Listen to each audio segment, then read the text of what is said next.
Good morning, everyone. First and foremost, I would like to thank our online attendees for spending your Saturday morning with us despite your busy schedules. Before we officially begin with the program, let me remind you of the following. Please mute your microphones. Kindly take down notes during the talk. Do participate in the open forum after the talk. If you have any question or concern, please use the chat box to address them properly. A pleasant morning to everyone. Welcome to today's webinar on digital health and wellness. My name is Miss Rosel A. Balanga, your host for today. Let's begin this program by giving thanks to our Almighty God. Let us put ourselves in the holy presence of God. In the name of the Father, and of the Son, and of the Holy Spirit. Amen. Almighty Father, we praise and glorify you. We thank you for an opportunity to witness another gift of day to live our lives. We are eternally grateful for all the blessings that you bestow upon us. We bow before you in humble prayer before we start with this program. Bestow your grace and wisdom to all of us as we virtually gather for today's program. We humbly ask you to bless us and our families. We also pray for the people around the world that they may be safe and happy. May we always carry with us the greatness of your love. We ask all these things through your mighty name. Amen. In the name of the Father, and of the Son, and of the Holy Spirit. Amen. Let us put our right hand over our left chest and pay tribute to the Philippine national anthem.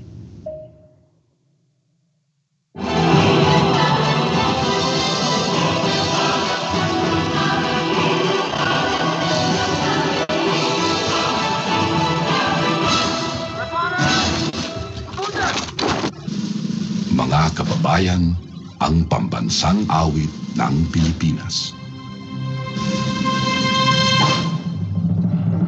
Kayang makiling, Diyos sa sinamanan, alam ng puso, sa likid mo'y kumay. Lupang hinilang, kuya ka ng magiting, sa manlulupin, di ka pasisingin, sa ganagang sutot sa sibuyan, sa langit kaw-kaw, may nilagang tulang, awit sa pagkayang minamahal. Ang matawad ko'y tagumpay na nagtitingin, ang ituwing nakarap lang kailan pa may matitiging. Lupa ng araw ng walang pagsinta, buhay langit sa piling mo. Ang bigaya ng pagkay mga amin, ang mamatay ng dahil sa'yo.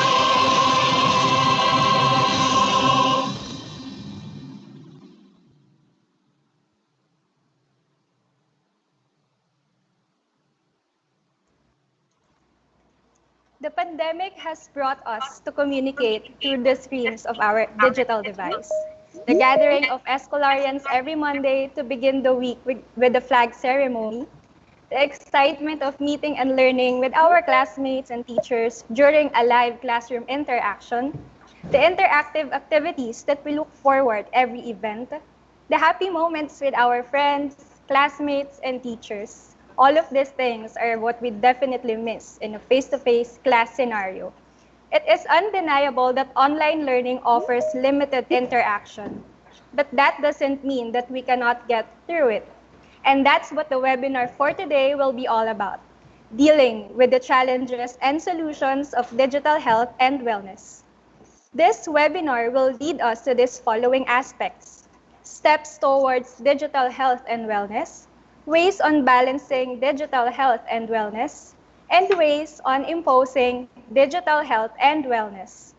At this moment, let me call on Dr. Teresa R. Perez, Vice President for Academic Affairs, to present her opening remarks. Dr. Perez, our virtual floor is yours. Good morning, everyone. It is my pleasure to welcome you in the webinar series organized by the Centro Escolar Las Piñas and the Centro Escolar Integrated School for students, parents, and teachers alike.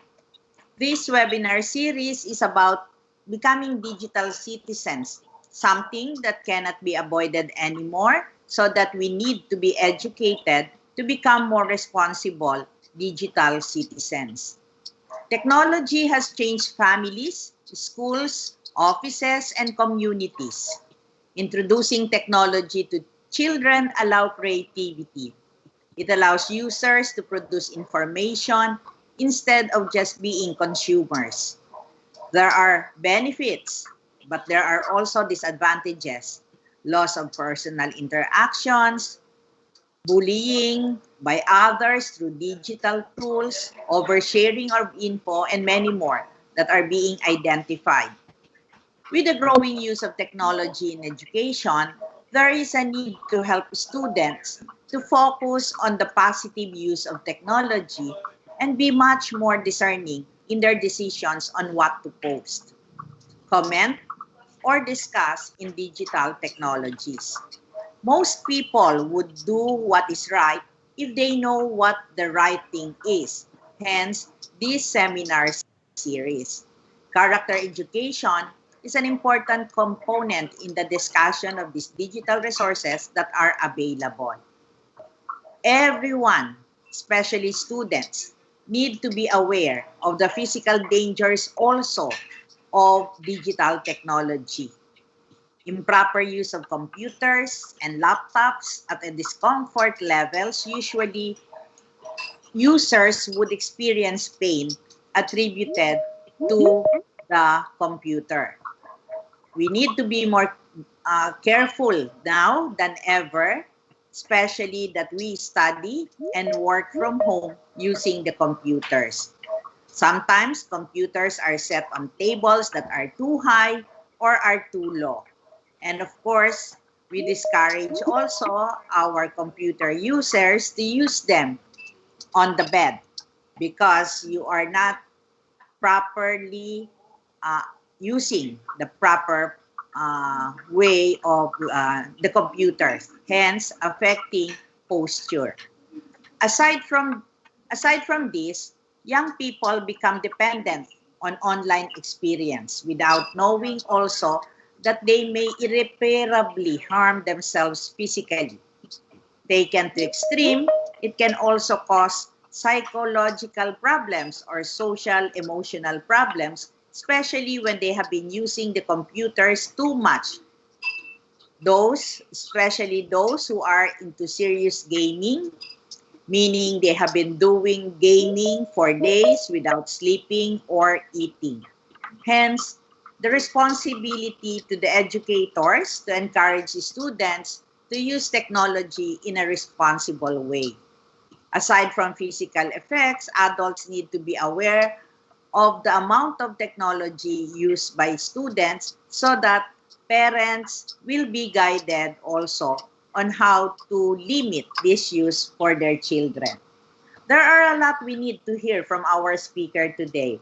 I am sure we will be able to get tips on how we address the physical and emotional and social well-being on the use of technology.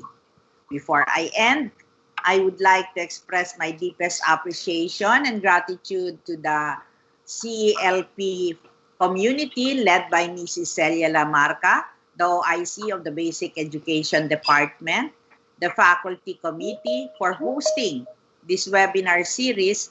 And of course, I would like to thank also the CEIS community headed by our principal, Mr. J.R. Tayaw, the assistant principals, and all the students and faculty who are watching. And of course, to our speaker, our very own Miss Shane Tiffanie Halili. So I know this will be another fruitful morning and that you will learn a lot.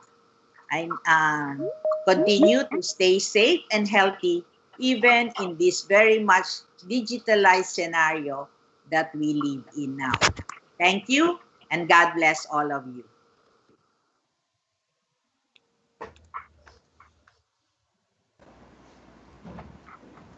Thank you so much, Dr. Perez. Thank you also for accepting our invitation. Sure, you have set the mood for today's program. Let us now head to today's main event. To introduce our guest speaker, here is Ms. Marnely Rose M. Chua, our Guidance Associate. Ms. Marn, the floor is yours.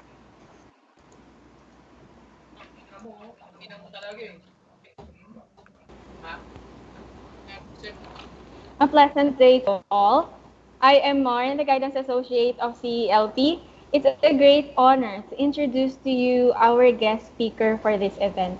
Our guest speaker for today is among the youngest and most promising licensed psychologists and guidance counselors you'll meet in this time. She graduated in the year 2019 from the Philippine Normal University and was one of the top 30 students who pioneered the 5-year Bachelor of Science and Master of Arts in Psychology and Guidance and Counseling straight program. She took and passed the licensure exam for psychologists and the licensure exam for guidance counselors the same year. She is an educator for several years before she started her practice as a guidance counselor and psychologist. Her career in the field of guidance and counseling and psychology took off when she landed her job in Centro Escolar Las Piñas as a guidance counselor year 2020. She then got hired as a psychologist by one of the leading corporate clinics and wellness services management company the same year. Currently, she works as a psychologist in a special training and research hospital in the Philippines, the National Center for Mental Health.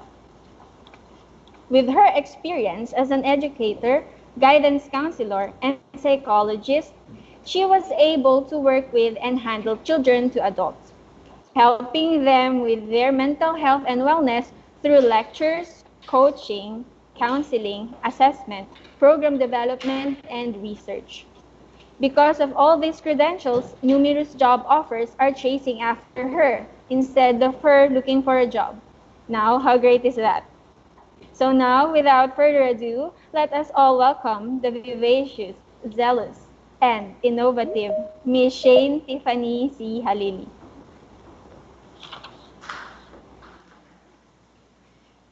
Thank you so much, Miss Marn, for the introduction.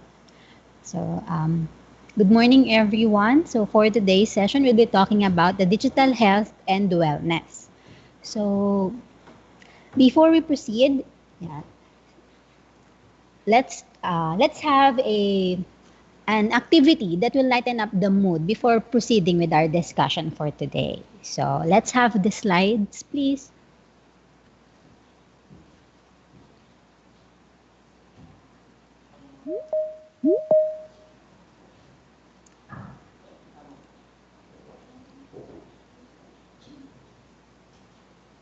So, for the activity, we'll be talking about the picture word. Okay. So, for the picture word, uh, pictures will be flashed on the screen and all we have to do is to guess kung ano ba yung tinutukoy ng mga pictures na yon. Okay. So, for an example, let's try to answer this one. The three pictures on the screen, which is you have here the web and yung insect and last one is a cosmetic brand. So if we combine these three pictures, ano kaya yung pwede nating mabuo? You can type in your answer, you can open your microphone to answer. Everything that is easier for you to do, that's fine with me. Okay, Webinar. so we have these three pictures, anong pwede natin mabuo? Webinar. Okay, so I think Claire is raising her hand. Okay, go ahead, Webinar Claire. po. What is the answer for these three pictures? Webinar. Okay, correct. So that is webinar. So we have here the web, the B, and the cosmetic brand NARS. So webinars. All right, thank you. So now let's go naman sa, I have prepared 5 items for the picture word. So for the next item, next slide please. Ayan. So let's try to guess who. Sino naman kaya yung tinutukoy ng 3 pictures? Okay, I can see si Claire ulit yung nakikita ko sa screen na nag-raise ng hands. Okay, so si Althea. Althea, go ahead. Harry Roque po.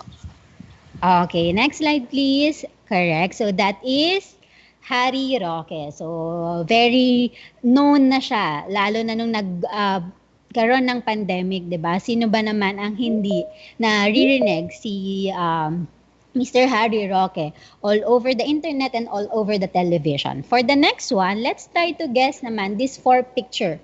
Ano kaya ang tinutukoy niya? Okay, si Luis. Luis is raising her hand. Sanitizer po. Okay, correct. So that is a sanitizer. Very important, lalo na ngayon, to always keep us sanitize. And next one, next slide please. Yan. So we have here 4 pictures. And be careful, you have to omit kasi meron dyang minus. So, ano kaya yung tinutukoy nung 4 pictures na ito? Okay, si Ana. Quarantine. Okay, correct. So that is quarantine. You have here a koala. We have to omit the la, so we have the qua, then ran, then thin. Okay, very good. And next one. Okay, so in this picture, you can see a man thinking and naglight na yung kanyang bulb. So he already knew what he was thinking. Then you have here a seasoning liquid and of course the very famous the South Mall, the SM South Mall.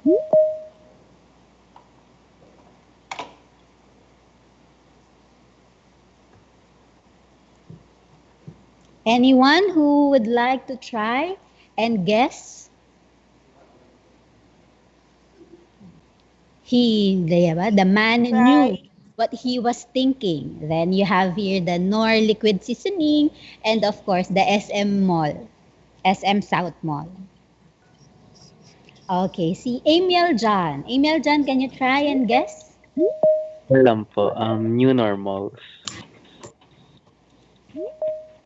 Okay, very good. So that is new normal. Thank you for that. And I guess this will be the last one. So for the next slide, yan. Very familiar kayo with this one and with this setup. So, yan. Ano kaya yung tinutukoy nung okay, we have Gianna. Online class po.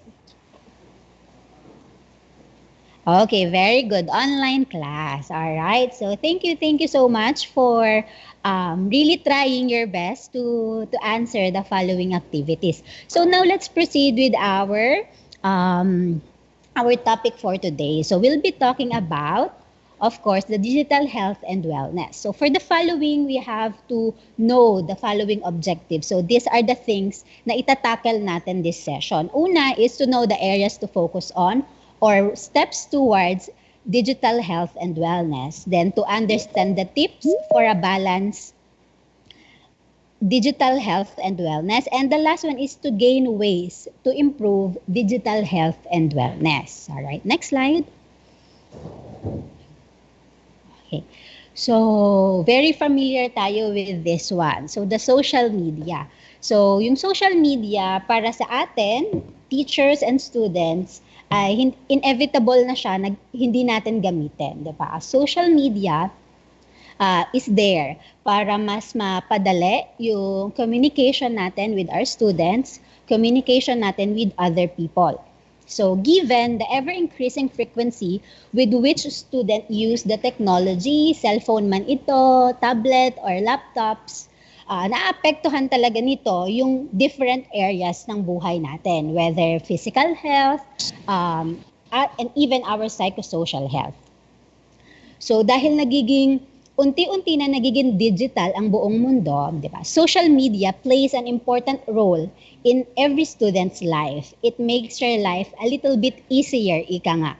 So we can access information, we don't really have to go to libraries, we don't really have to buy and open our books. Everything is in the internet nowadays. So napaka-convenient sa atin to gather and to provide information sa iba't ibang tao. So teachers and students are being connected through the social media applications.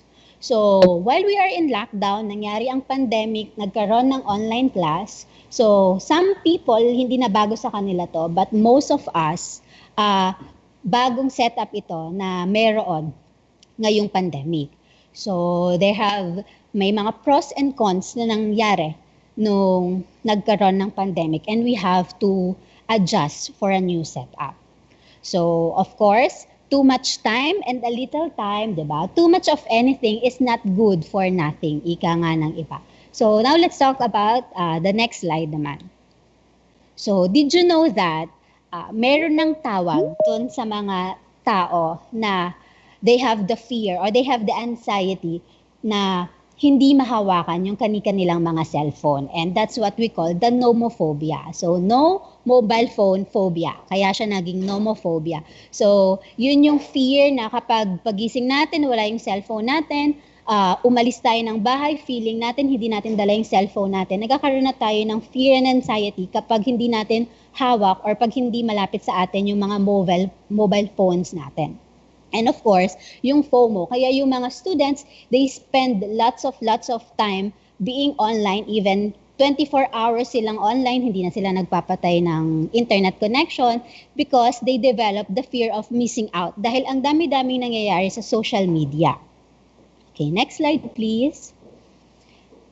And because of those things, nagkakaroon tayo ng social media addiction. So, social media addiction is a behavioral addiction that is characterized as being overly concerned about social media, driven by an uncontrollable urge to log on to or to use the social media, and devoting so much time and effort to social media that it impairs other important life areas. So, hindi naman porket you're using too much of your time is sasabihan ka na you are addicted to social media. Of course not. Diba? Nakalagay nga dun sa last statement, if it impairs other important life areas. For example, hindi ka na nakakapagpasa ng mga requirements, hindi ka na hindi ka na nakakatulong sa bahay. So, somehow it impairs other important life areas.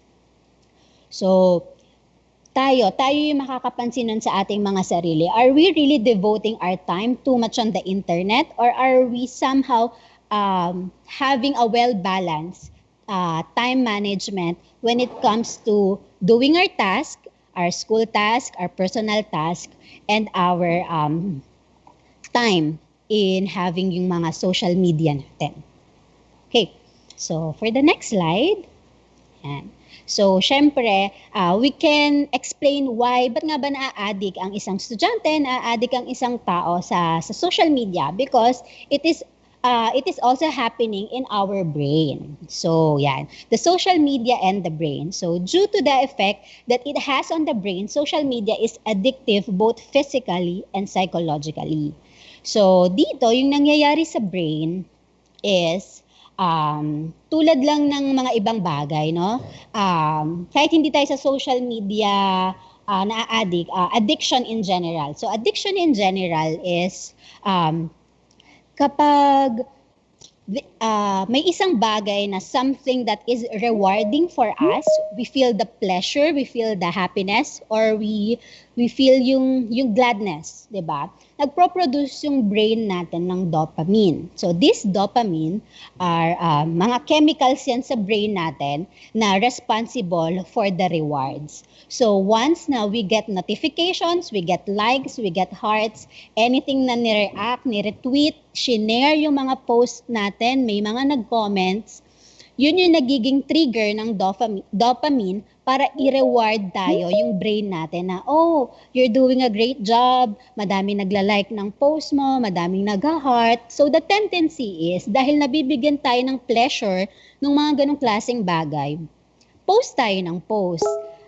picture tayo ng picture, selfie tayo ng selfie, at pinopost natin siya all over our social media accounts. Kasi nagkakaroon tayo ng mga pleasurable things na out of the notification. So, am I saying na is this bad? Of course, 'di ba? Hindi naman masama na from time to time you get the feeling of being liked or the feeling of being rewarded. Okay. So, but if nako-compromise na yung reality natin. So of course, we have to have a reality check. If nako-compromise na yung reality natin to the point na hindi na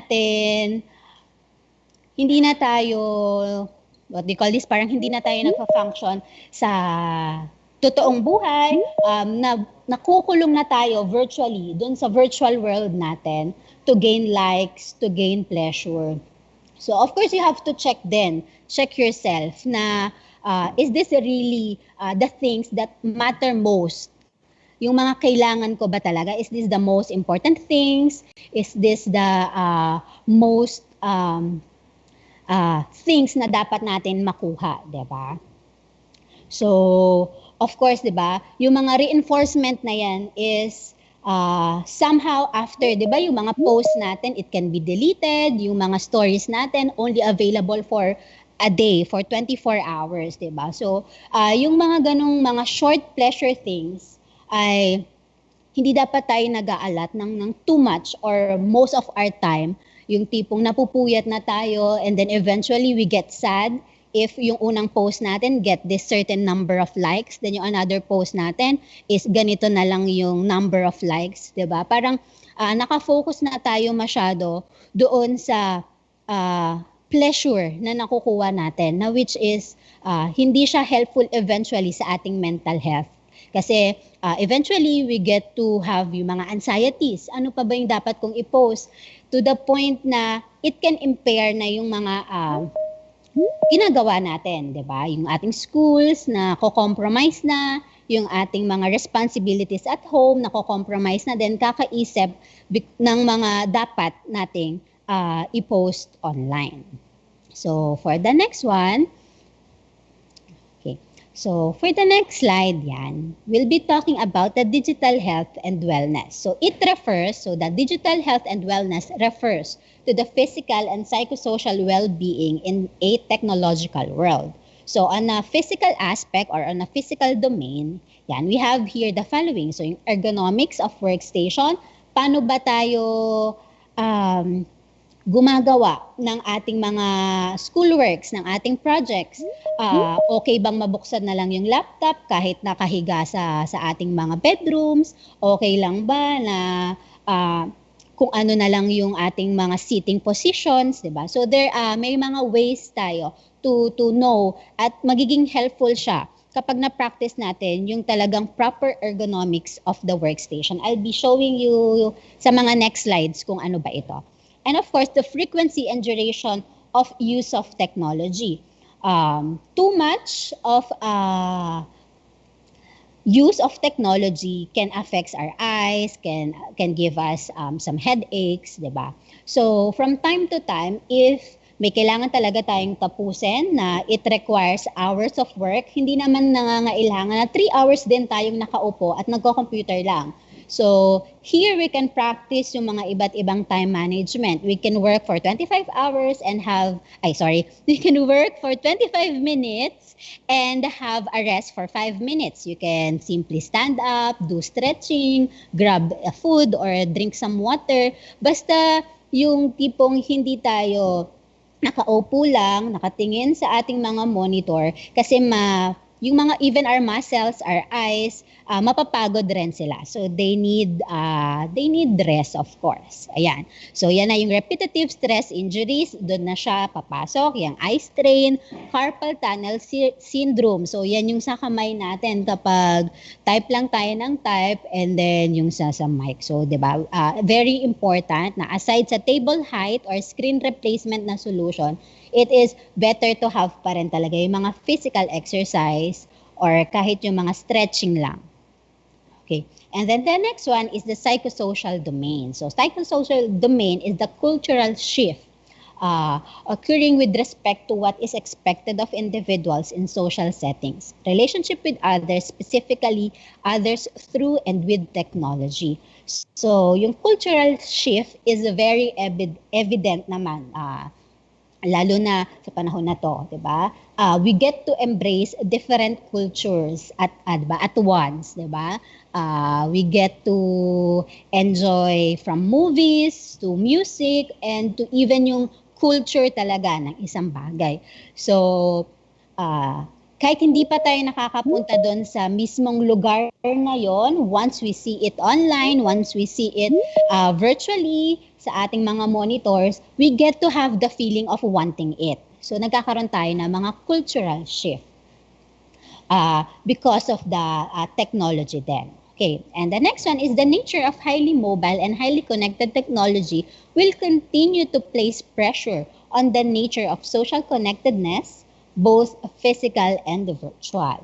So, ayan na yung, syempre, di ba, the high-tech or the more advanced our gadgets are, mas maganda rin yung nagiging connection natin, mas maganda yung nagiging resolution, at mas maganda yung ating interaction virtually.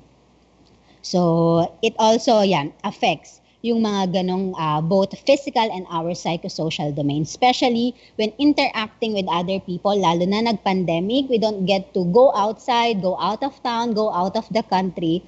So, very evident naman na through social media, natin sila nakakausap, nakakamusta, at di ba sabi nga nila, physical distancing doesn't mean isolation. So, we can still stay connected with them through online kahit mayroon tayong mga distancing na na-experience. Next slide, please.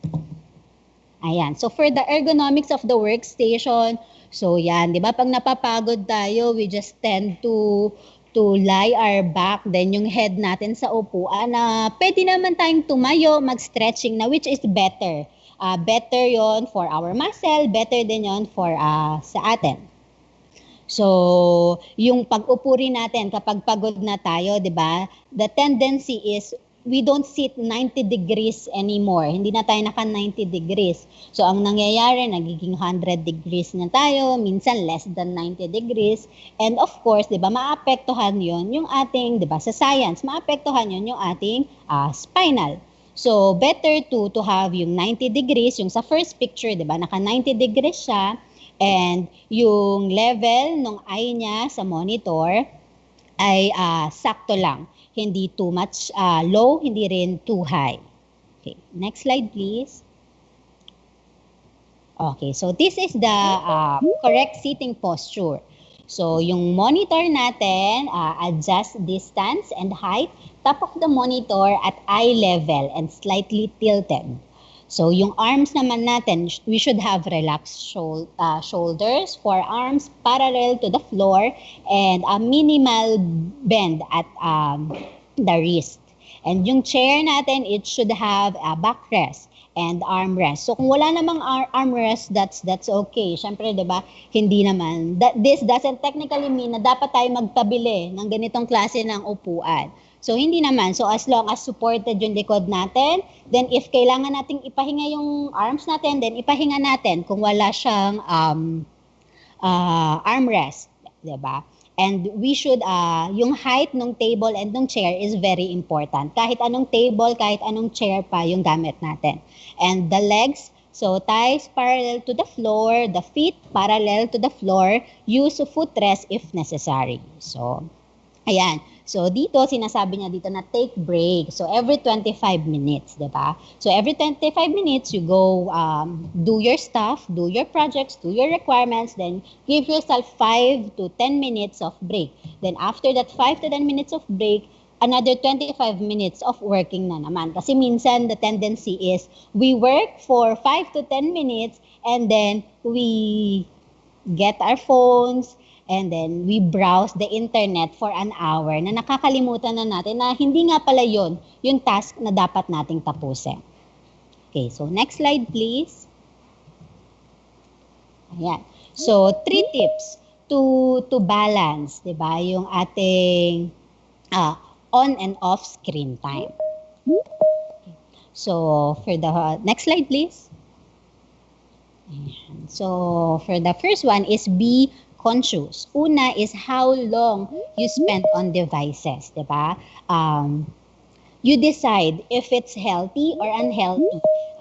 Malalaman mo yan if nagka-cramming ka lagi kapag pasahan na, or you don't do, parang we have to say na bahala na si Batman every time na we will send something doon sa ating mga professors, sa ating mga teachers, di ba? Kasi technically, at the back of your mind, alam mo na hindi yun yung best of your ability. Kaya meron tayo sa Filipino culture na we say bahala na. Kasi alam natin na meron pa sana tayong magagawa pa, but we lack of time. Kaya pinagpapasabahala na natin. So, you monitor how long you spend your time on devices. Then, know how to get distracted. Kasi once na you know what are your distractions are, alam mo rin kung paano siya iiwasan. Kasi many people doesn't realize na kapag naka-notifications on sila sa cellphone, kahit nagawa sila, parang they have the will, they have the urge to finish their task. Once na nag-ring na or tumunog na si Messenger, tumunog na si notification sa Instagram, sa TikTok, or whatever anumang social media siya, nadidistract tayo. So, nahahati yung ating attention. Imbes na 100% yung attention natin to finish the schoolwork, madidivide siya doon sa notification na narinig natin. So, if alam mong distracted ka kapag tumunog si Messenger, kapag tumunog yung mga notifications on your social media app, ikaw na yun eh. It is your will na to silent your phones or to exit yung mga social media apps kapag naka-laptop tayo para yung focus natin ay nasa iisang bagay lang. Kasi the more na mas focus tayo sa isang bagay, mas nagiging efficient tayo. So, efficient is we get to finish it effectively and we get to finish it ng mas mabilis. Mas lesser yung time na kailangan natin compared kung nadidistract tayo sa mga ibang bagay. And next one is to procrastinate productively. So, di ba, when we say procrastination, I have mentioned this sa previous talk ko din with the CELP students. Procrastination means delaying our work. So, hindi niya sinabing delaying it up until the last minute. Kasi procrastination just means delaying our task. So, for example, we are given 5 tasks at a time. Siyempre, hindi naman natin siya kayang gawin sabay-sabay. Na 5 tasks din yung gagawin natin in the same period of time. So, we have to do procrastination. Alin dun yung mas importante? Alin dun yung pwede nating i-delay? Alin dun yung mga bagay na pwede nating ilagay sa huli? So, that is procrastination. So, we have to procrastinate productively. Kahit dinelay natin yung isang specific task, dapat yung allotment ng time period natin to finish that task ay enough pa rin para mapakita natin yung best natin doon sa magiging output natin. So, that's how we procrastinate productively. Hindi yung aantayin natin yung very last minute na a day before ng pasahan, saka lang tayo gagawa. Kasi doon lang tayo na-activate, doon lang tayo nagkakaroon ng energy. So, mako-compromise yung quality ng mga pinapasa natin sa ating, kahit hindi lang sa school, even sa mga personal nating buhay. And next one is be kind to your posture, diba? Very,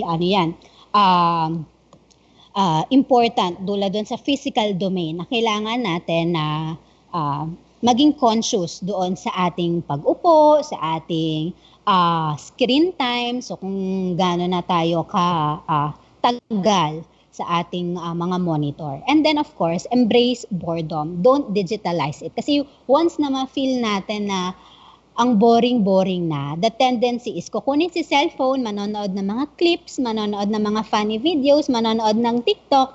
Therefore, yung boredom time mo na parang for example, imbes na 10 minutes lang sana yung boredom time mo, may maiisip ka na mas productive na pwedeng gawin. Pero ang nangyari is na-occupy ka na ni social media. So, ang nangyari is nagstay ka na for longer period of hours na ang passive na ginagawa natin. Nanonood lang tayo, tinitignan lang natin kung ano yung nasa screen ng ating cellphones. So, wag natin siyang i-digitalize. If naboboringan tayo, 'di ba? Nakita natin na may hugasin pa o di kaya meron pa tayong kailangan tapusin sa school or di naman kaya do nothing at all for sabihin natin 10 to 15 minutes. Do nothing at all. Then eventually, you will get to think of yung mga bagay na kailangan palang gawin, kailangan palang tapusin. So, wag natin siyang i-digitalize. Then, next one is track your digital activity automatically. So, you stack, diba? Stack how you actually spend your time online and how much of that time you consented to spend. So, for example, sa isang araw, you allot 3 hours of your time na mag-online ka. So, for example, 1 hour sa umaga, 1 hour sa lunch, then 1 hour sa gabi.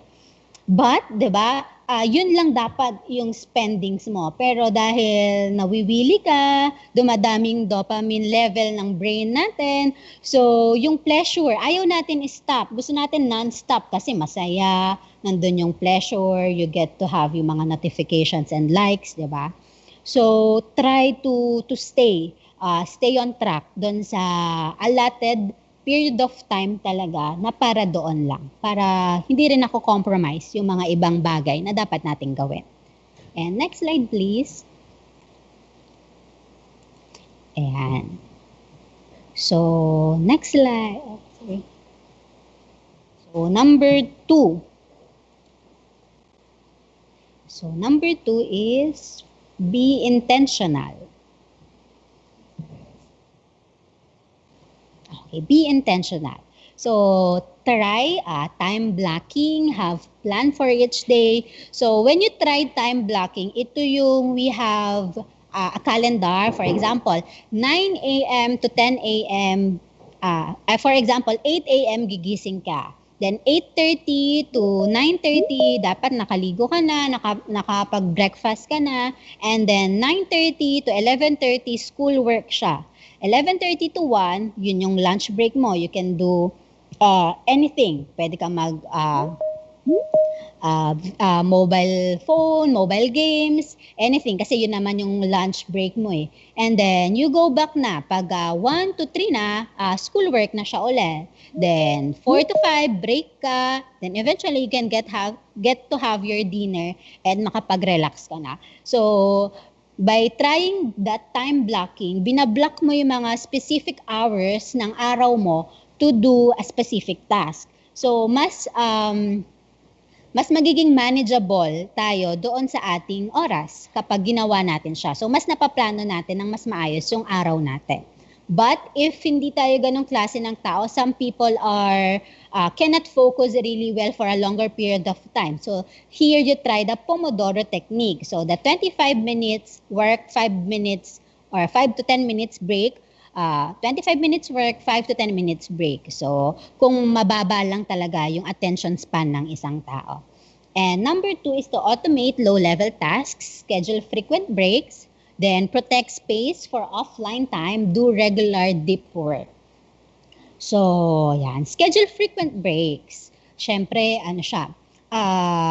magiging burnout naman ang kakalabasan natin if 8 hours a day, literal na 8 hours a day is we work. Wala man lang tayong mga short breaks, 5 to 10 coffee breaks, di ba?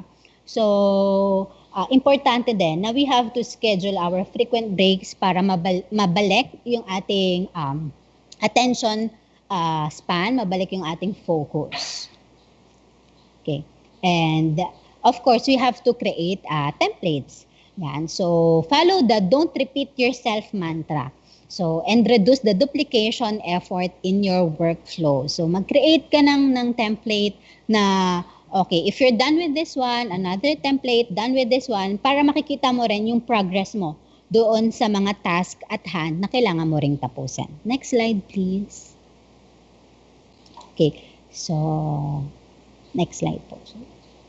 Yeah, next slide. Okay. Number 3 is be in control. Yan, sige. Next slide po. Yeah. So, for previous po pala, sorry. Balik. Yan. So, be in control. So, disconnect fully.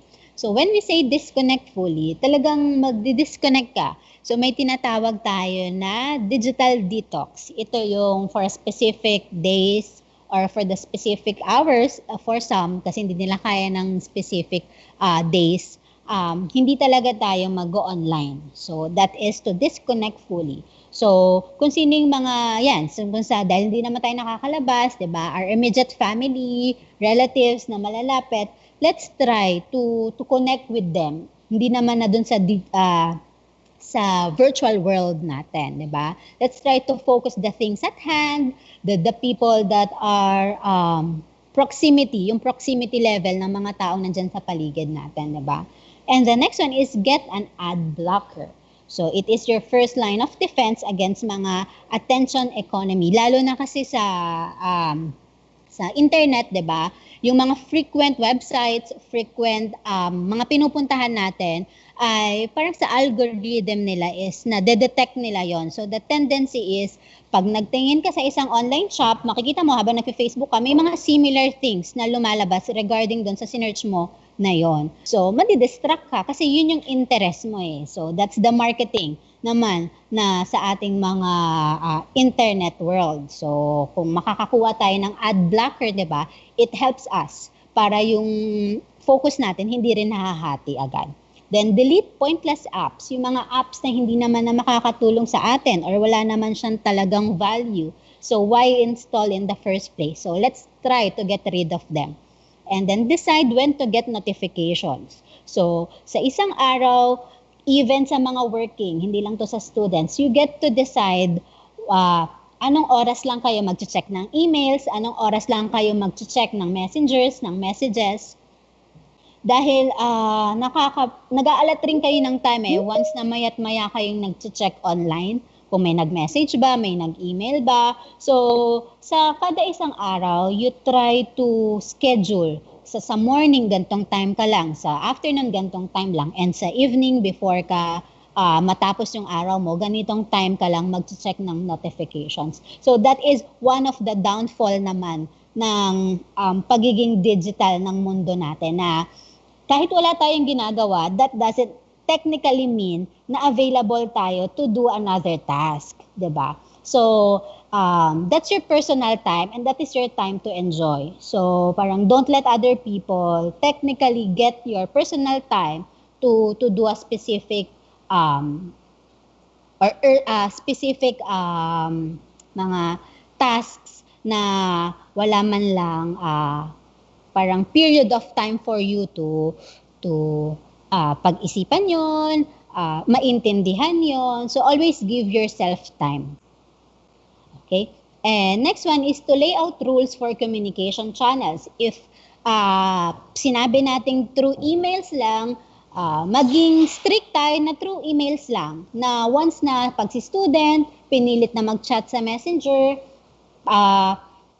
for mga bagay na kaya naman nila talagang sagutin on their own, but because available si teachers online, available si teacher sa messenger, tinatanong nila. So, you lay out rules for communication channels. If mas mahirap for the students to connect sa ating teachers through email, then papasok yung mga iba-iba pang communication channels. But let's lay out rules. Kung ano lang ba yung mga 24/7 ba available si teacher, yung mga ganong klaseng bagay para hindi rin tayo nagkakaroon ng misunderstandings, hindi rin yung dissemination ng information ay hindi rin mahirap. Then choose digital tools carefully.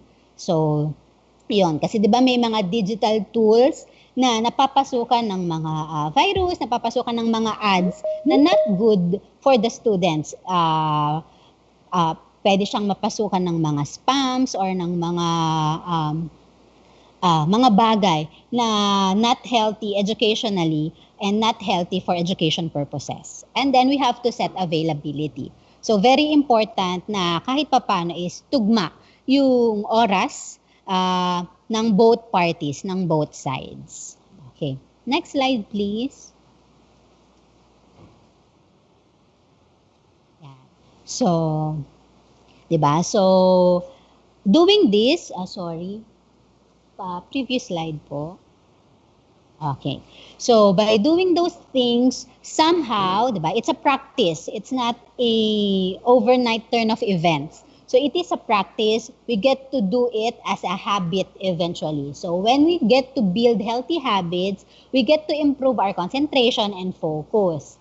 So nagagawa na ng mga students na i-put ang kanilang cellphone on do not disturb or on a silent mode, or di naman kaya they get to work na wala masyadong mga social media applications na naka-open. So, mas nag-i-improve ang ating concentration and focus. And then, it encourages us to have a better sleep. Kasi, once na yung katawan natin laging puyat, once na yung katawan natin laging pagod, of course, naapektuhan nito yung functioning ng brain natin. Kung ang kotse nga, di ba, once na kailangan niya ng oil, kailangan niya ng gas, naapektuhan yung performance niya. So, ganun din tayong mga tao. So, very important to have a better sleep every day. And ayun, kasi when we avoid delaying at the last minute of our last minute na yung mga works natin, mas na-encourage tayo at mas nakakatulog tayo ng mas maayos. And then last one is, of course, it promotes well-being. So, students can use mindful breathing when they are stressed. So, yan yung 5 seconds na breathe in, 7 seconds na hold, and then 5 seconds na breathe out. So, that's how we can promote yung if we are stressed out or di naman kaya mas maiiwasan na natin yung mas stress, maiiwasan na natin magkaroon ng mga anxieties if we get to manage our time on and off screen. Okay, so next one please. Yan. So ways to improve our digital health and wellness. So next slide please. Yan. So we have different ways to improve our digital health and wellness. So for the first one is the use digital to take back control. So use digital technology to make plans for future, manage lists, schedules, organizing with others. So let's use into our advantage yung ating gadgets, yung ating technology. Siyempre, it's inevitable na, lalo na sa panahon ngayon, na mag-no technology or no gadgets at all. Kasi siyempre, di ba, bumibilis na yung mundo because of technology, mas economically wise kapag advance ang ating technology. So, ang tendency is, tayong mga tao, we have to adapt to these kinds of things. So, hindi na talaga pwede yung no gadgets at all. So, instead of focusing on the disadvantages that it can bring us, diba, let's try to focus on the advantages na pwede nating makuha out of it. So, yan. We can digitalize na yung ating mga future plans, manage lists, schedules, and organizing with others. And then the key is to use digital actively. Dapat ikaw yung may control sa technology, hindi yung technology ang nagko-control sa'yo. So when we say tayo yung may control, tayo yung nagsasabi ng oras, tayo yung nagsasabi ng ganitong 30 minutes lang ako mag-internet, hindi yung monitor ang nagko-control sa'yo. The more na madami yung videos na nakikita natin, madami yung ginagawa, binibigay na pleasure nung technology is nako-compromise natin yung time. So that is, nagiging passive tayo doon kasi hindi na tayo yung in control doon sa ating mga ginagawa at ating nakikita. So always use digital actively. Then balancing, yan, passive viewing. Yan na nga yung pag nainip tayo, nagtitingin na tayo ng ibang social media apps, tumitingin na tayo sa mga online shop, or di naman kaya may iba na tayong ginagawa.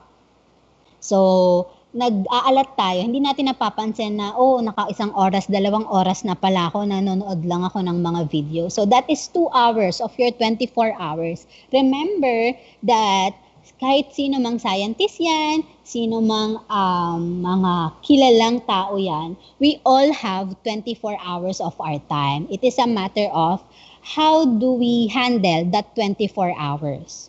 So, diba, wala yan sa student ka man, teacher ka man. So, it is how we manage our time. Kasi pare-pareho lang naman tayo na 24 hours ang isang araw. Okay. And next one, please.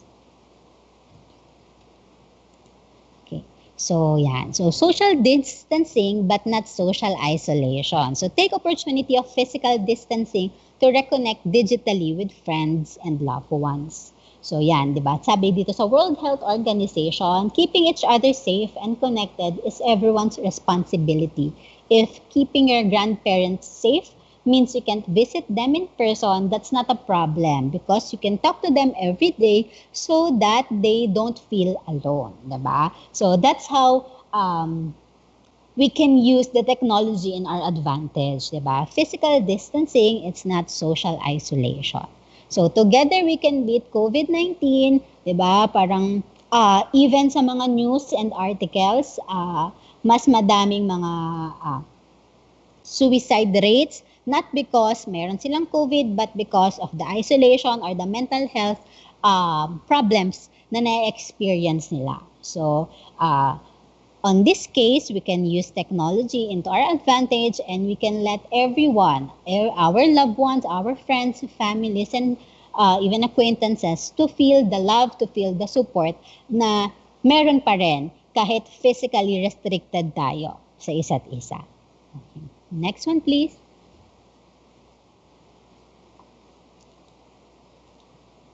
So, use application that can help you to be productive digitally. So, here we have listed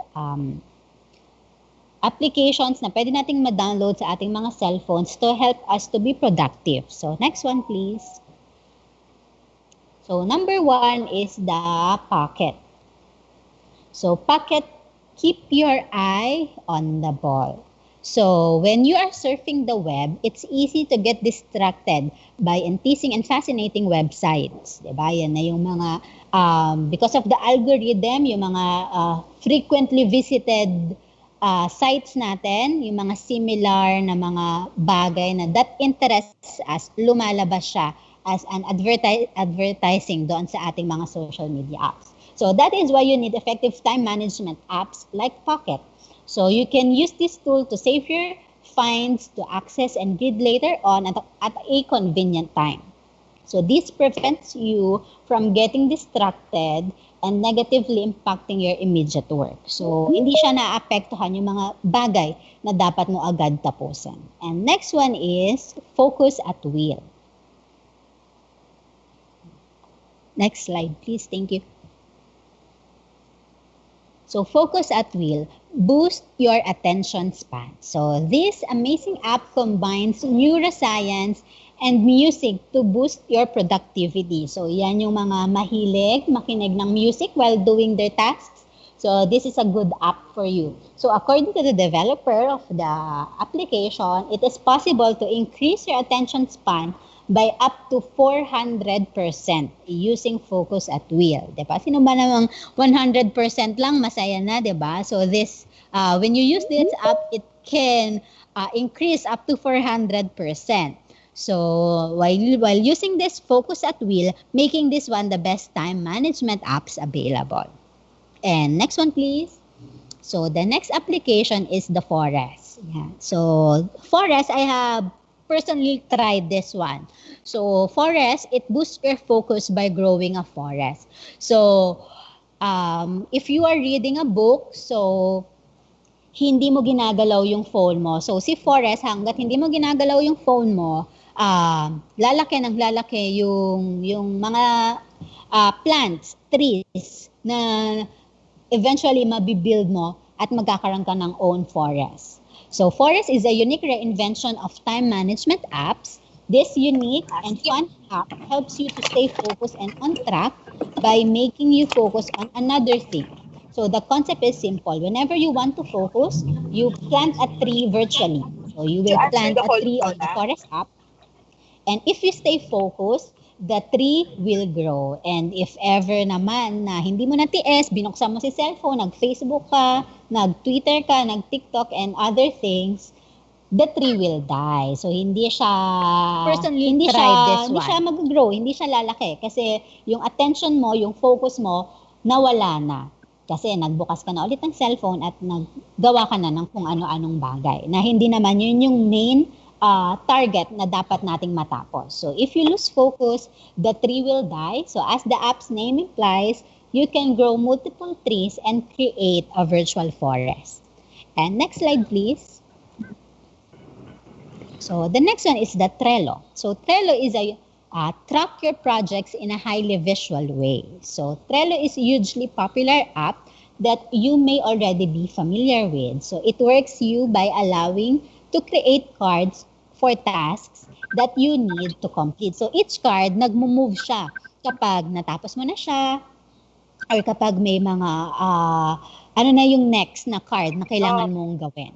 So, it helps you with the Trello board. Makikita mo doon yung mga task. Mapupunta siya sa to-do, mapupunta siya sa in progress kapag ginagawa mo na siya. And once you have completed it, mapupunta na siya sa completed. So, makikita natin at matatrack natin kung ano pa yung mga bagay na kailangan natin gawin, mga bagay na in progress, at mga bagay na tapos na. So, this serves as your cue to start working on and completing associated tasks. And for the last application,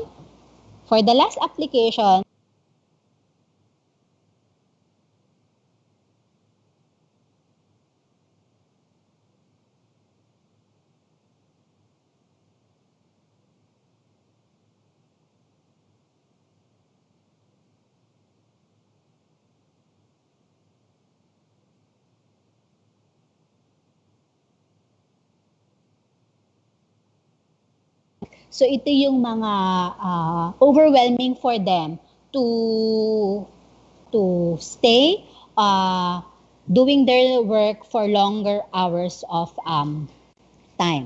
So it aims at individuals who procrastinate and feel overwhelmed by tasks. It has a simple, personally efficient user interface that is easily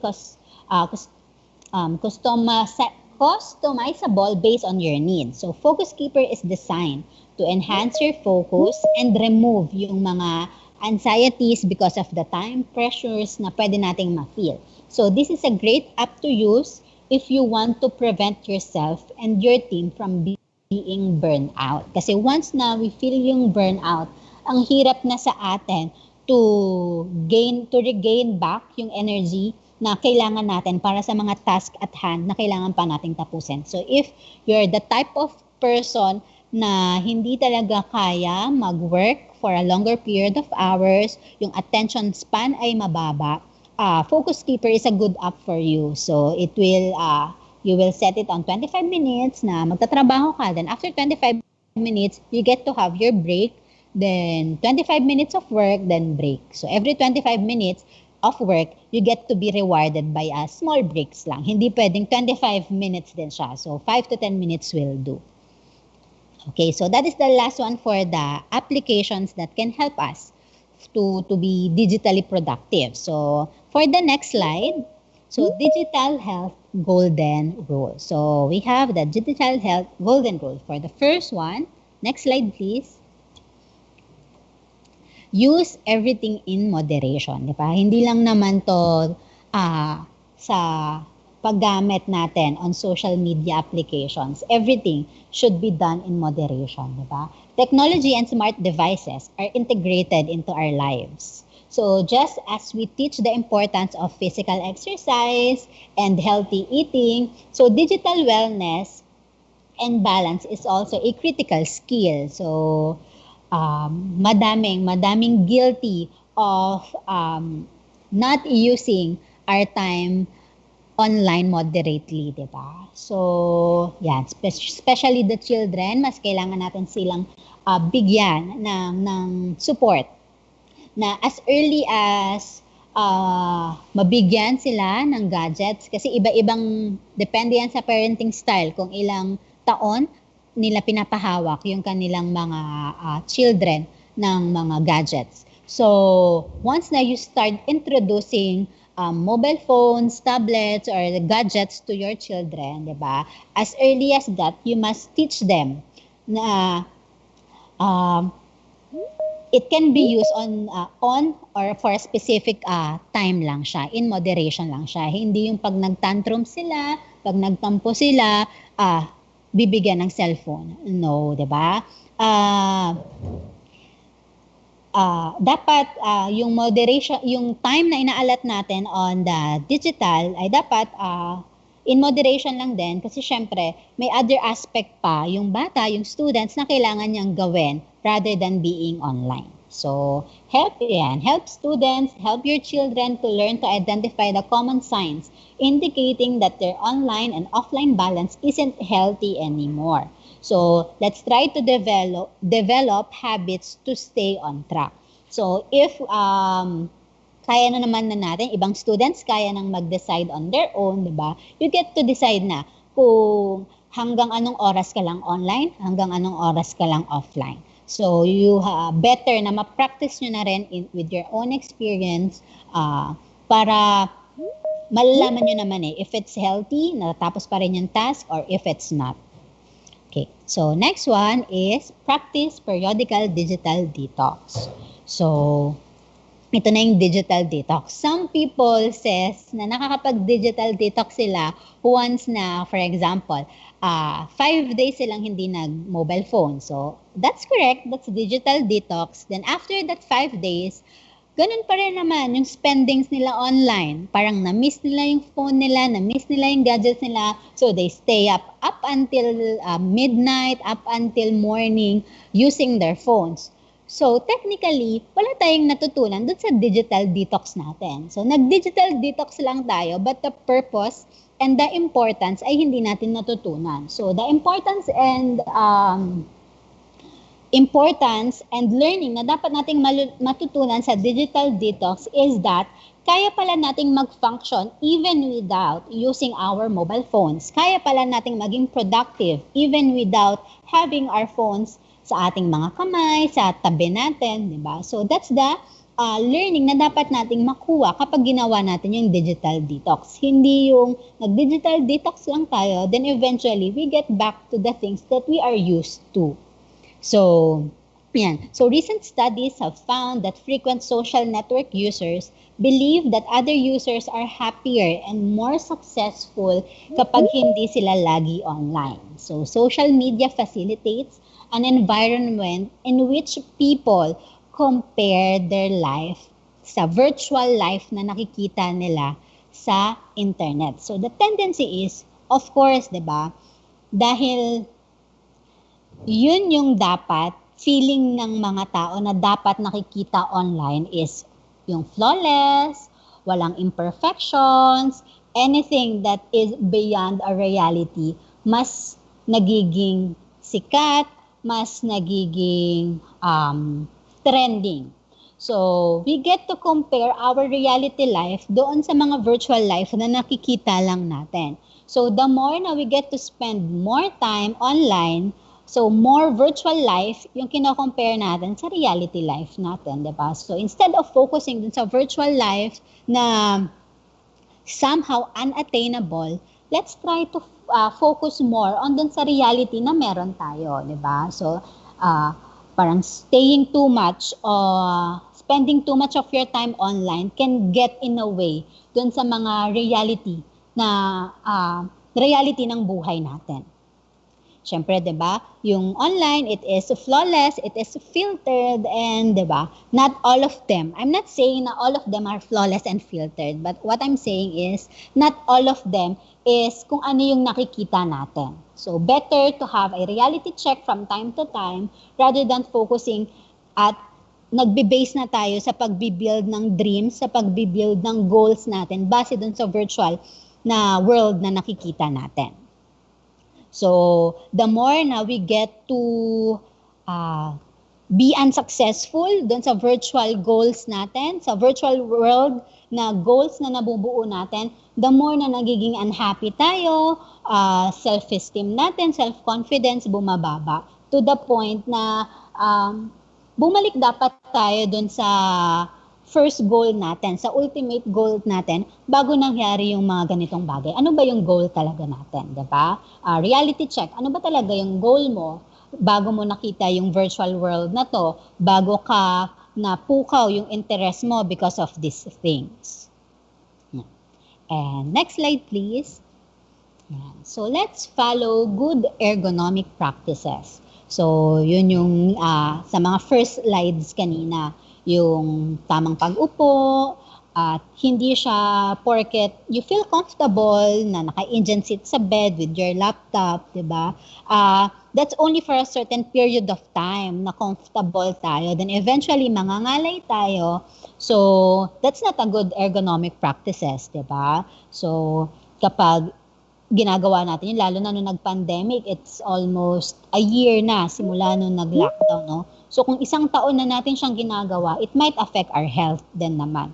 So, better to have a good practice and eventually mapapractice. Kasi sa una, kapag nasanay tayo na parang parang slouch yung katawan natin, feeling natin, yun yung comfortable tayo. Kaya pag tinatry natin na straighten up yung shoulder natin, feeling natin, napupersa natin yung sarili natin, mas nangangalay tayo. Kasi sinanay natin yung sarili natin na nakaganon tayo. Now, which is bad for our bones, 'di ba? Sa backbones natin. So, if we try to practice yung having yung straight na sitting 90 degree angle, tas yung shoulder natin, then eventually masasanay tayo, mas madali na sa ating umupo ng may correct posture rather than having the bad posture na like this. Okay, so for the next one, so next one is to share problems and seek solution from trusted, 'di ba? Hindi yung of course, yung iba kasi the tendency is hindi sila ma-share sa ibang tao. So, ginagawa nila is pinopost nila sa social media yung mga nararamdaman nila na it is a good way of releasing yung mga tensions na nararamdaman natin.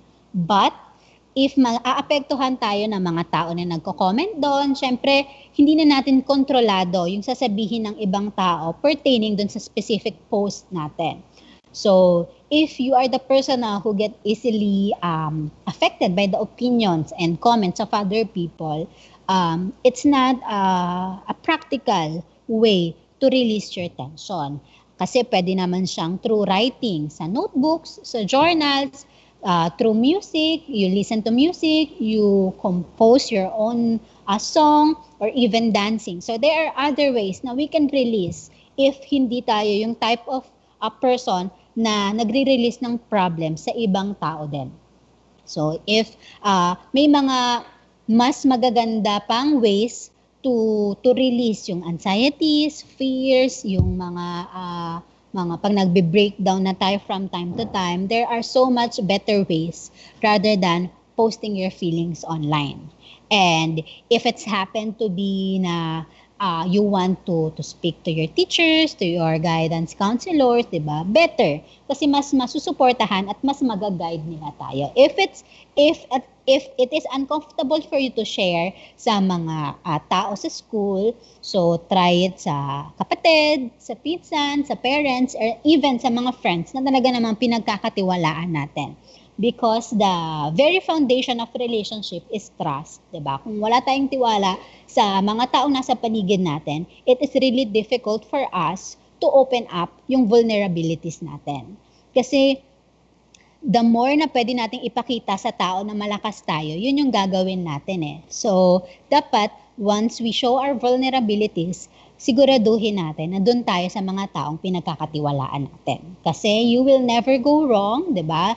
If you ask for help and yung support na kailangan mo somehow ay mabibigay ng mga talagang pinagkakatiwalaan mo na ng mga tao. Okay. So, yan. For the next one, since there is an increasing concern that some people are becoming internet addicted, let's try to watch the video. So,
So, for ayan, di ba? For that specific video, it shows na there is an increasing concern that some people are becoming internet addicted, di ba? To the point na nag-cause na ng aksidente sa kanya. So, uh, 'di ba? It interferes with our normal living and causes us high level of stress not only to ourselves but also to our family, to our friends, and to the ones who work with the environment, 'di ba? So achieving a balance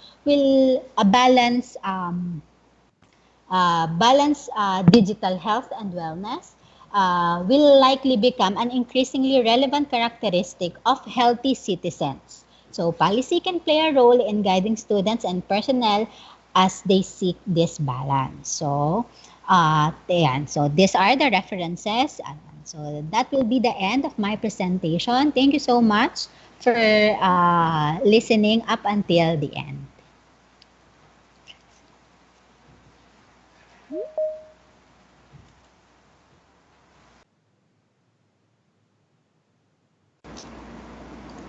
Thank you so much, Ms. Shane. That was such a comprehensive and a helpful talk. We'll surely keep in mind the key points that you have mentioned, especially in terms of balancing the use of our digital devices. At this point, we will be having an open forum for your questions, clarifications, and concerns. Let me call on Ms. May Espada, our CELP Senior High School Coordinator, and let me call back Ms. Marnely Rose Chua, our Guidance Associate, to lead the open forum. Ms. May and Ms. Marn. Thank you to our dear host, Ma'am Rosel. And of course, thank you so much to our speaker for today, Miss Shane Halili.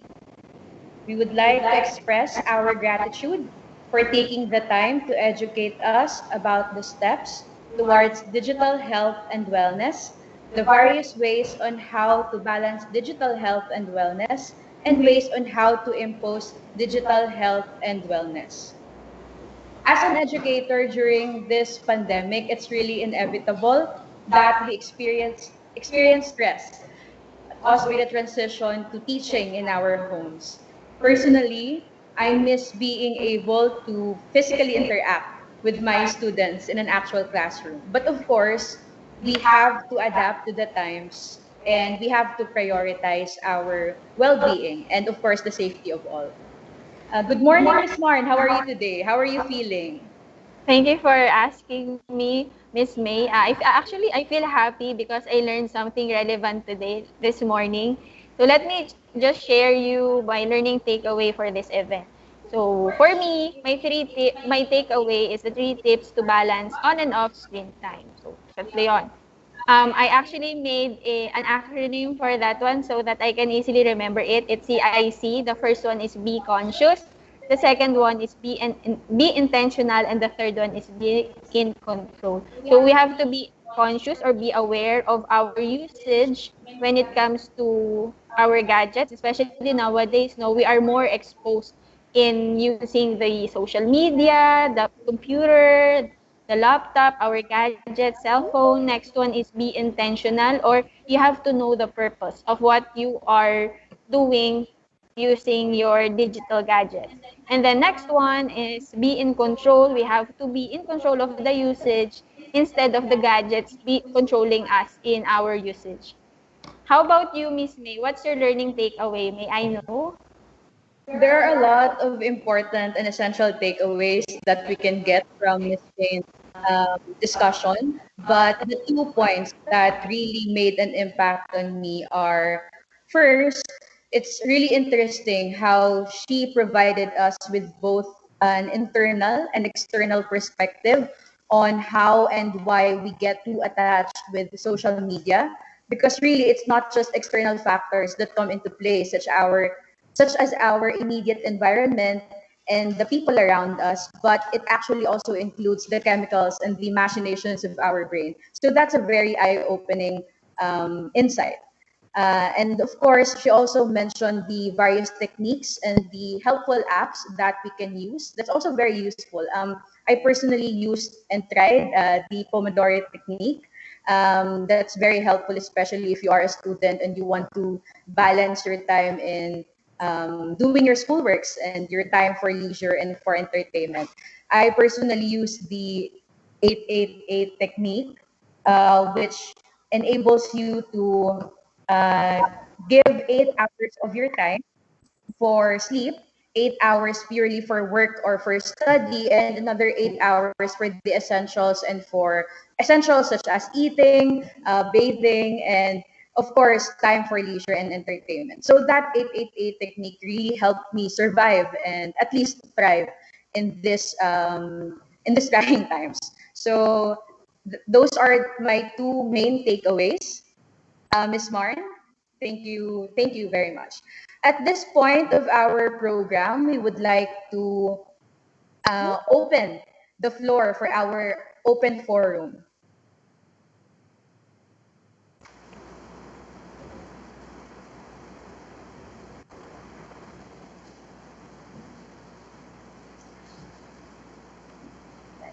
One student from grade 10 of Centro Escolar Las Piñas asked, what's the importance of learning how to designate a proper space for everything?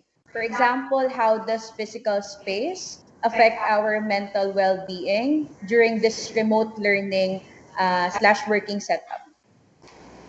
Right. Just like, thank you for asking. So just like helping our body to be physically fit, 'di ba? So napaka-importante din na we get to have our personal time. So that doesn't mean naman, so when we say personal time kasi, it depends naman sa tao if you want to have um, longer period of hours for personal time kasi pwede namang while browsing the internet or while eating or even while doing nothing at all, it can be your personal time. So it depends upon doon sa definition mo ng personal time. But it is really important kasi when you get this time, helps you to reflect, helps you to reflect, to think yung mga bagay, mga realizations na hindi natin siya naiisip kapag occupied yung ating mind, pag occupied ang ating sarili. So, 'di ba? Yung 24 hours natin sa isang araw, napaka-importante na nahahati natin siya. 'Di ba? Tulad ng sinabi ni Miss May, yung kanyang 888. So, sa'yo, sa atin, depende yan sa tao on how we allocate our 24 hours of isang araw natin. So, some people sleep only for 6 hours and then they get to allocate yung kanilang 18 hours sa personal time, sa work, and even nasisingit pa rin nila yung kanilang mga different activities na ginagawa nila. So, to have a well-balanced, hindi lang naman kasi dapat mentally yung pinapalakas natin, di ba? We have to balance din physically and academically. So, dapat well-balanced sila on how you allocate your time. So, time management talaga ay very important kasi, di ba, may iba nga, they work while studying. So, how do they handle that? Pare-pareho lang naman tayo na 24 hours a day. So, it is a matter of yun nga, yung ating time management. Okay, thank you, Ms. Shane. We have another question from our CELP student. The question is, what are some long-term tips that you can advise for students and professionals alike on how to deal with technology even after the pandemic is over? So, medyo maghihintay pa tayo kasi mukhang matagal-tagal pa ang pandemic. So, that's the question, Ms. Shane. So, yun nga, di ba? All around the world, so we are digital. Digital na yung mundo natin. So, once we go steps backward, maiiwan talaga tayo. So, technically speaking, lalo na sa future, iba't ibang discoveries yung natututunan natin, iba't ibang mga equipments ang nabibuild natin through technology, we really have to live with that technology itself. So, di ba? Better to, may basa nga ako na parang sabi doon na even the language that is used in the parang digital world ay maganda na rin siyang advantage on our part. For example, ako, I'm in the field of education and psychology. So I'm not really in the field of anything techy. So anything yang sa mga computer science, information technology, so wala akong alam. But sinasabi doon na once na we get to understand their language, makakatulong ito sa atin in the long run. Kasi eventually, unti-unti na, even sa, mapapansin natin yan, even sa mga toll gates, they do not accept cash anymore. So very digital na sila. They have their RFIDs, even ang mga payment, pwede ng online banking, pwede ng scan na lang yung mga QR codes. So, hindi lang work-related stuffs ang naapektuhan, but our overall lifestyle ay apektado. So, yung studying on your own or attending mga seminars, attending mga anything na that will help us learn yung language ng technology or ng digital world is really a big advantage in the long run.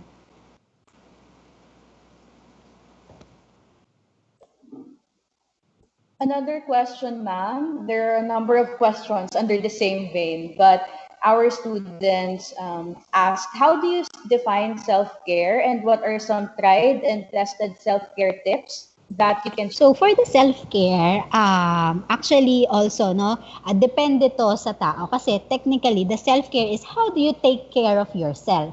Kasi for some people, they take care of themselves through spending. So they go to spa, they go shopping yung mga bagay na gusto nila, magbibigay sa kanila ng happiness.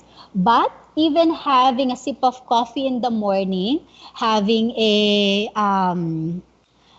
waking up in a good atmosphere is also a self-care na din. So we don't really have to spend money on giving ourselves ng alaga na kailangan niya, 'di ba? Pwede natin siyang makuha even having our favorite food or even watching the favorite series that we like or having time lang, yung talagang quiet time sa sarili natin is a self-care na din. As long as you get to breathe, you get to eventually pause or have a break from the busy world, that is a self-care na. Yung talagang sarili mo lang yung iniisip mo. You don't really have to spend a lot of money just to tell yourself na nagsi-self-care ako. Kasi usually yun yung nangyayari. And sa social media, di ba, they take a picture of their expensive coffee, they take a picture of the things that they purchase, and kinokonote natin siya sa salitang self-care. No? So, there are different ways on how we can take care of ourselves.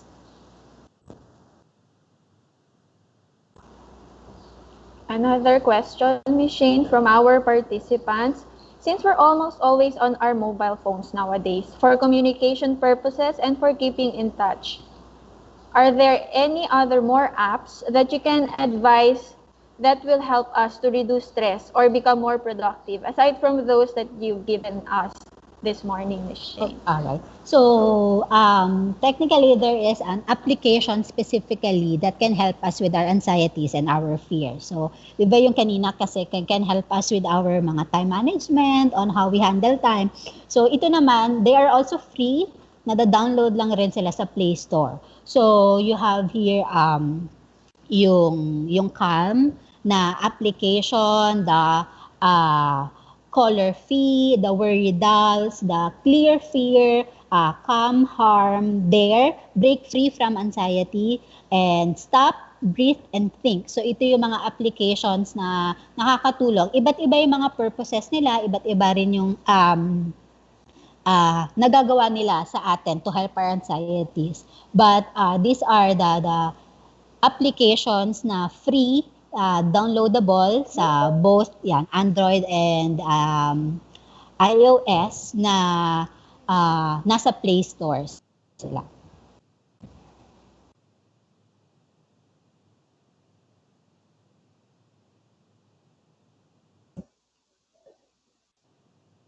At this point of our program, Ms. Shane, I think we've already answered and entertained the questions of our audience and our participants. Our speaker has already substantially answered the queries. So thank you so much once again for sharing and for gracing us with your wisdom today, Ms. Shane Halili. The entire CEU system is extending their gratitude. Thank you, Ms. Shane, for enthusiastically answering the questions of our participants and for sharing your knowledge and expertise with us. We appreciate the time you've given us despite your busy schedule. Thank you very much. We hope to see you again someday in our next webinars to come.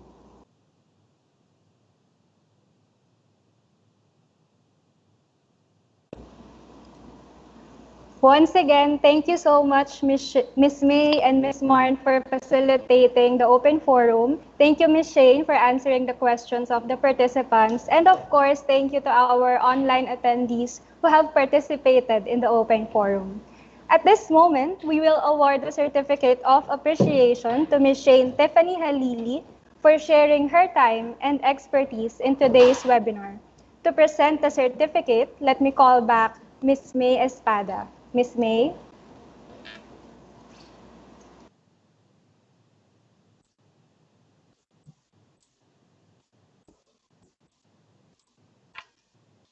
Centro Escolar Las Piñas Basic Education Department, Centro Escolar Integrated School, Malolos, Manila, Makati. Certificate of Appreciation is awarded to Ms. Shane Tiffanie C. Halili for sharing her knowledge and expertise as a resource speaker in the 5th session of the webinar series on digital citizenship, the CEIS and CELP Basic Education Student Engagement Program. CEIS and CELP D.E.A.L.S, Challenges and Solutions. Topic, Digital Health and Wellness, given this 20th day of February 2021. Signed, Teresa R. Perez, PhD, Vice President for Academic Affairs. Thank you so much, Miss May. And for the CEU, for the whole CEU community, thank you so much for having me.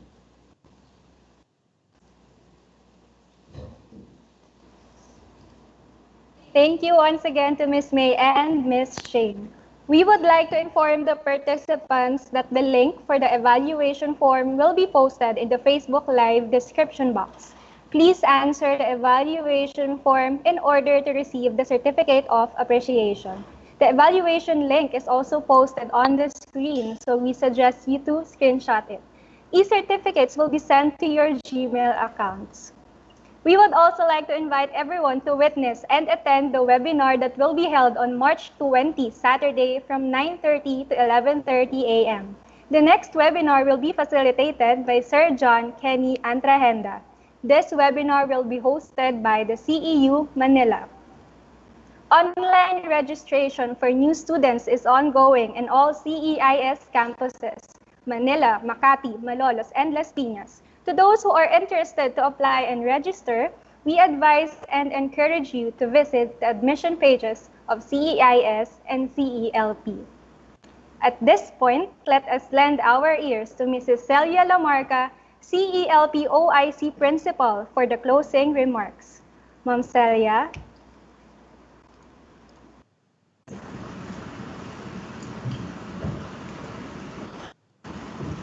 Let me thank you all for having joined this fifth session of the webinar series on digital citizenship. Your participation has made this webinar a successful event. I am grateful to each and every one of you. The importance of digital health and wellness was underscored, as well as we all need to remain healthy and well if we are to rise above all the challenges that we are facing. Important is the balance that we as digital citizens need to be conscious of in what we do and how we do things. I'm confident that the points discussed during the talk are worth keeping. Ms. Shane left with us practical and simple tips that we can all apply in our daily online lives. Thank you for a very relevant and timely discussion. I close this webinar with a deep feeling and honor that this series is just the first of many webinars to be offered, and that the CEIS and CELP communities are committed to continue acting in a dynamic way to support the well-being of every individual under their care. Before expressing my sincere gratitude to all who made this webinar a success, I would like to thank Dr. Teresa R. Perez, the Vice President for Academic Affairs, for offering the opening remarks. Ma'am, your good words will definitely remain to be words of wisdom for our participants. I would also like to thank the attendance of the students, parents, faculty, and administrators of CEIS Malolos, Manila, Makati, and of course CELP. I am very grateful. When we synergize, we make things happen.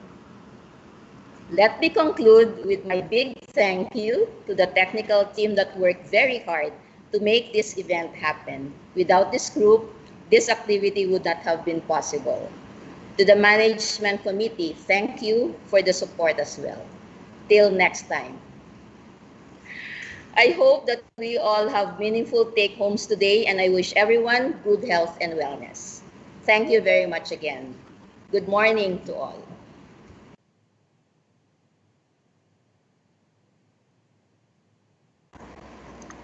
Thank you so much, Ma'am Lamarca. We would also like to take this opportunity to thank you, ma'am, for your never-ending support.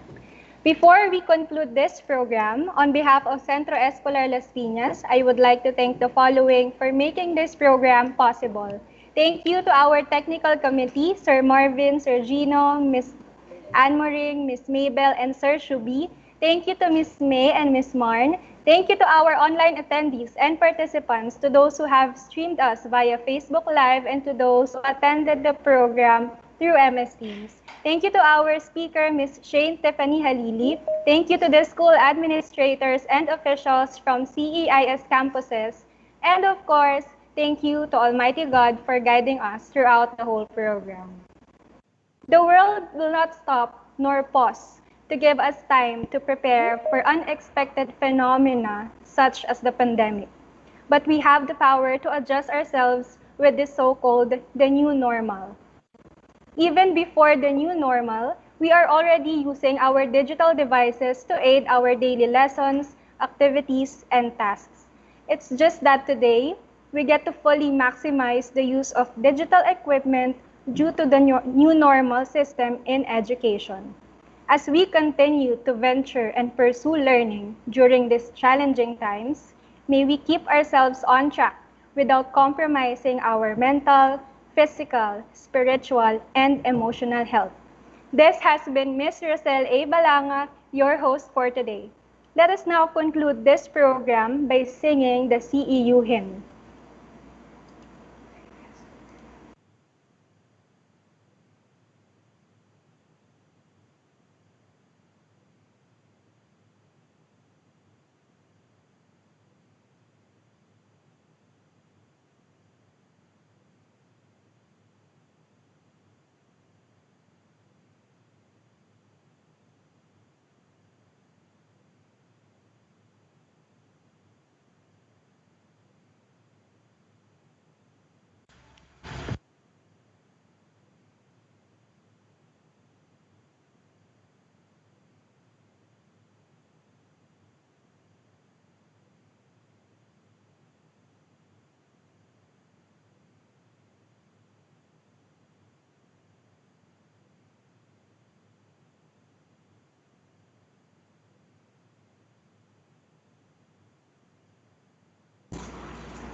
Once again, we would like to thank the attendees for staying with us throughout the whole program.